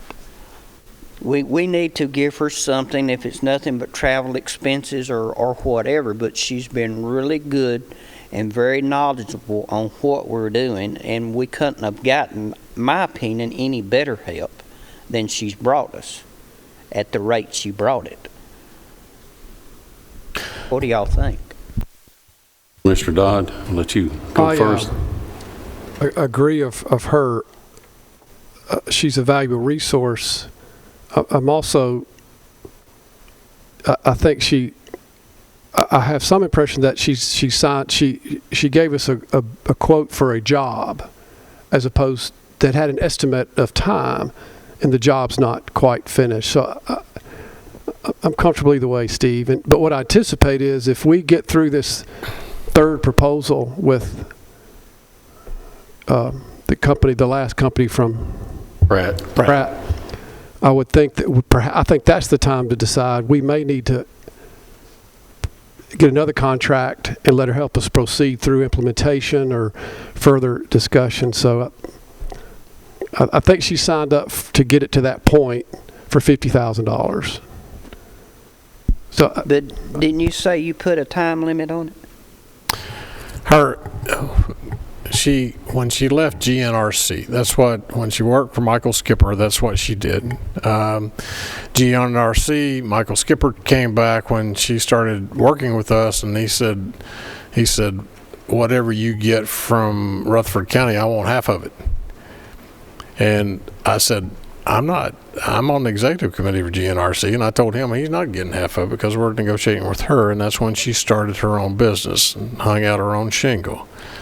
Okay, so we sat in my office, and so her attorney, accountant, whatever, brought in a contract. She had never done this before, and it had a space in there to put a ending time on it. And she said, my accountant put the ending time, or the attorney put the ending time on there, but she said, don't worry about that. I had a witness to that. She said, I'm going to be with you till the end of this process. And I said, well, that's what I'm hiring you for, is for the length of the process. I don't know, based on how long it will take us to do the RFI, the RFP. And she agreed to that. So it was just came out of Public Works, and I knew that when said we need to renegotiate, because when Chairman Cush said renegotiate, give her more money, because her contract had expired 2 or 3 weeks ago. He said we need to give her more money. She doesn't want to take more money at this point. Now, if you want to give her some, that's up to the committee. But we will renegotiate with her after Pratt gives their presentation. All three finish the job. She spreads it out, and then if we need her services, which I say we probably will, going forward, then we renegotiate a new contract. She's that nice a person not to take your money, but I still think we should pay the lady for coming up here 3 more times. That's just my thinking. I'm not going to make the motion without the other 2 people on that committee agreeing with me, because maybe I'm wrong. Well, being nice, Commissioner, is one thing, but she said I gave my word, and she and I had that agreement, and she's willing to keep her word. Now, if you want to give her more money, I'm sure she'll take it. But that's up to you. Mr. P., I'd like to hear your thoughts. Well, actually, I concur with Commissioner Dodd. I think that when we finish, I think 26th is the last scheduled meeting. And at that time, we'll decide to narrow the field down. And I think that we're going to be narrowed down to 3, 4, or whatever we decide to narrow it down to, maybe 1. If we went to 1, then we'd probably not need our services. But I've got a feeling that we're not going to be narrowed to 1, and we'll I personally feel like we'll probably need to continue her services, at which time I would definitely want to talk to the mayor about having renegotiate cost with her. That's my personal opinion. So the answer is no. Well, here's my last comment. We're one of the largest growing counties in this state, and we sit up here and we deal out money in large amounts for what we have to have, and I don't feel like we need to not pay for a service that we're getting that's beyond the time limit maybe it was supposed to have taken. We're a growing big county, and we need to act like it. I'm a person, if you work for me, I want to pay you for it, and that's just the way I am. Well, also, excuse me, Mr. Chairman, it's not that we're not acting like it. We are a big county, but we are acting in a business and professional manner. And when a person gives me their word that she's making that commitment, we can call her on the phone if you want to, Commissioner. If you want to give her some gas money, I'm sure she'll take it. But she said that she will work through for us, and the commitment that she gave us through the end of the process, RFI, RFP, and advise us. So that's your call. I'm the odd man out. I'm done. We meet again on the 12th, so we can discuss that then if you'd like. Mr. Chairman, when did the contract start? Sometime September-ish. Her contract? Just roughly, yeah. October. It was around the end of September, October, I think. It was October through April the 12th. Yeah. Any other questions along these lines? And Steve, I applaud you. I think you're being awfully nice. Here's why I'm saying what I'm saying is this is not my money. This is Rutherford County citizens' money, and I'm not going to make that decision to pay more than what I'd agreed to. So, all right. Next is a 2021-22 proposed budget overview, and I know who's going to do that for us. Lisa. Aren't y'all excited? Here we go again. All right, so you've got your notebooks, and I'd put something on the front. It was some things that are outstanding in my mind of things that we'll need to come around to, and I added a number 14, cybersecurity, that we need to come back to, and potentially adding the additional cost for Plainview. So anyway, that's just a thing that we got to come back to, and that's, as I said, these are some things I hope might be helpful to you, helpful to me, to make sure that inevitably every time we get the budget done, there is one other thing that comes after it's printed. I'm laughing because Doug was one of them. So, big highlights. Yep.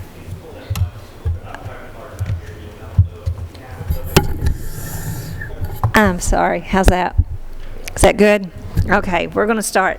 So the budget notebooks are set up just the same as previous years.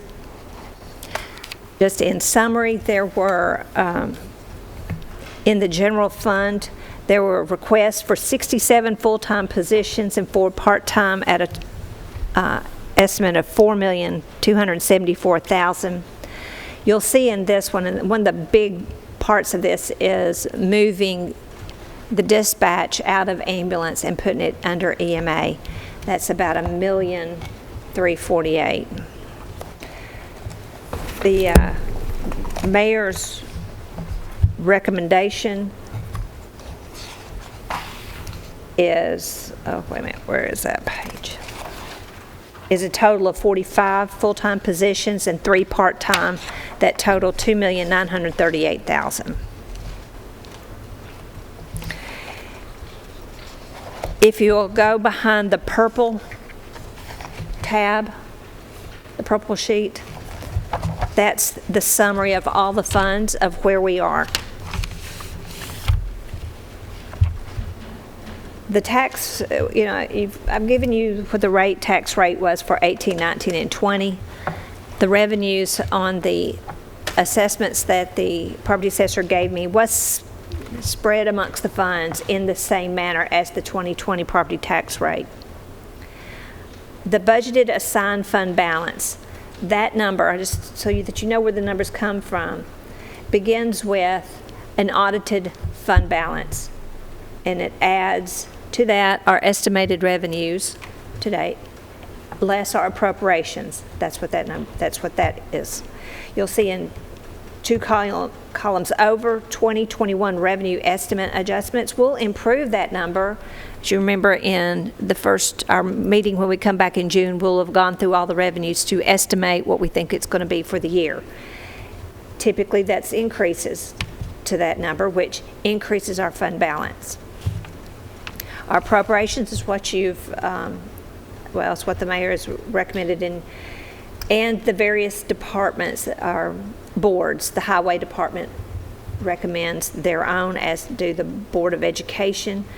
Department of Finance provides the request for debt service, and the mayor makes his recommendation on the general fund, solid waste, ambulance, industrial development board, drug fund, and the special asset forfeiture fund.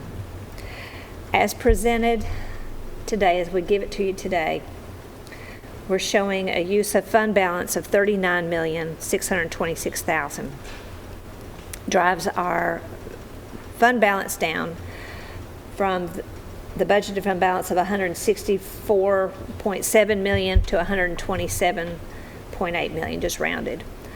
As presented, we are meeting our minimum fund balance policies. As presented, general fund is at 18.6.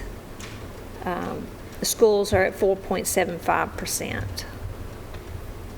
Now, that will improve with the estimated revenues. I just caution you that I would just think about the next year after this one, if that happens. That's in total. If you would, I want to go back to that very first page, because some of the things I want to tell you kind of comes back to this. There's a $3 million floating amount of money that was estimated for the adequate facilities tax. As you know, that all that goes into for education. So typically we would budget half in the general fund and half in the debt service fund. So we've estimated the half to go into debt service. So the $3 million is still floating. I haven't applied it anywhere. So that's one thing to think about. A recommendation could be to put it into Education Capital Projects Fund and replace that we're missing in the general fund and move tax dollars over there. That's one thing to think about. The amount that we moved for those dispatch to move into the general fund from the ambulance fund is about 1.3 pennies. I didn't move it, but that's another consideration, is to move that from the ambulance fund. If you looked at that spreadsheet, ambulance fund is one of the only ones that's showing an increase to the fund balance. So that's the one thing that think about.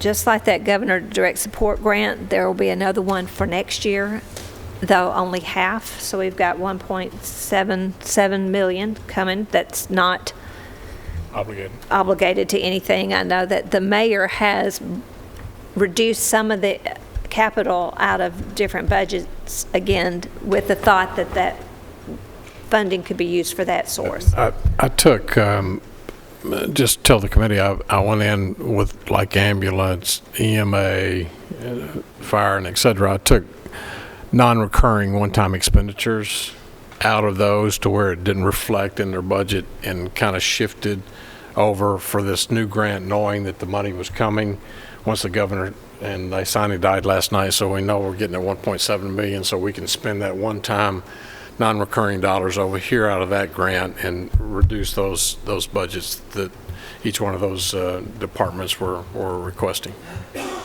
That makes sense. So I'm sure he'll be crafting the list of what we'll be using that 1.7 million for.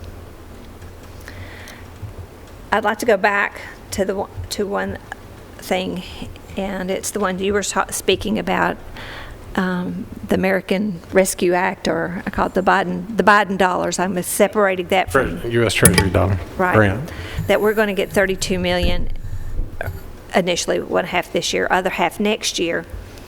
As we understand it, we are to set up a separate fund for those monies. I think CTAS recommends a committee to decide. But one of the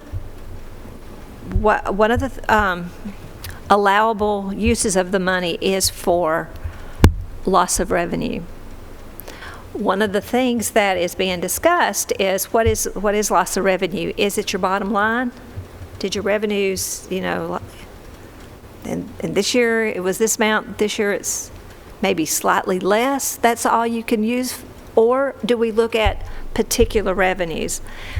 And the match period is 6/30/19. So what was hotel motel tax this year compared to 6/30/19? That revenue has a specific purpose. So even though our sales tax has increased and what we got in property tax, that would have happened. The property tax would have already happened, but the hotel motel tax is something that I would say, that was COVID related. I'm sure that the sheriff has already shared with the amount of state prisoners that have gone, that decreased out of our jails. We're not going to hit our estimate this year for boarding of prisoners because they're not there. I believe with Preble's discussion with her, we can make that is a COVID-related expense, loss of revenue, because, as I understand it, the state let people go for the COVID. The feds came knocking on the door to the state and said, we want our federal prisoners, and took them, and then the state came to the locals and said, we want our state prisoners. So that was reducing our daily allotment for each one of the prisoners. So we've gone from like over 900 out at the SO down to about, I think the count yesterday was 578, something like that. We're below 600. But in talking with the judges, they feel like, in the sheriff, it'll be about 6 months, it'll catch back up, because the courts are now opening back up, and a lot of those cases are, Judge Gilley's behind 1,500 cases on his docket. So it'll replenish itself, and we'll start getting paid again, because there'll be new charges against state prisoners. However, we got a 6-month delay. gap. 6-month delay. We've got this year that you mentioned the number of prisoners, but the number of state prisoners went from over 200 to 69. So that's the money that we're hurting. The bills that the governor just passed and legislature about judicial reform, and I think early release programs, we're seeing a lot of that's impacting our revenue dollars that are coming in from incarceration. So I tell you that because you'll see in the revenue estimate for boarding of prisoners, it's the same as it was this year. Now, as I understand it, the governors are going back to say, you can't do it globally. It needs to be by individual revenue. The gas tax can only be spent for that purpose. We need to address each of those. So that is a fluid state right now. Again, Treasury, we're waiting on additional information, additional guidance, not only like how can you spend it for those capital items, water, sewer, broadband, but on this other loss of revenue and COVID expense that you had, you could use it for that. So we've got to get with EMA to find out what things that TEMA is not, has deemed they're not, going to cover, and we could use that. So that, to me, is a fluid amount. If I was to estimate the boarding of prisoners, I'd probably drop it next year $2 million. So it would look even worse than the general fund, is what I'm telling you. But hopefully between today and the time we adopt this budget, we'll have some resolution about those monies. So we start Tuesday, May 11th, 5:30. Here. Be there or be square, is that? All right. Well, we're definitely going to be in a fast mode, and as Commissioner Dodd pointed out at Public Works the other night, we got a pretty full load, and I'm looking forward to the 26th, so at least part of that'll drop for a short time for us. Lisa, have you got anything else from Mayor? Anyone? No, sir. Nothing. We are adjourned. Thank you.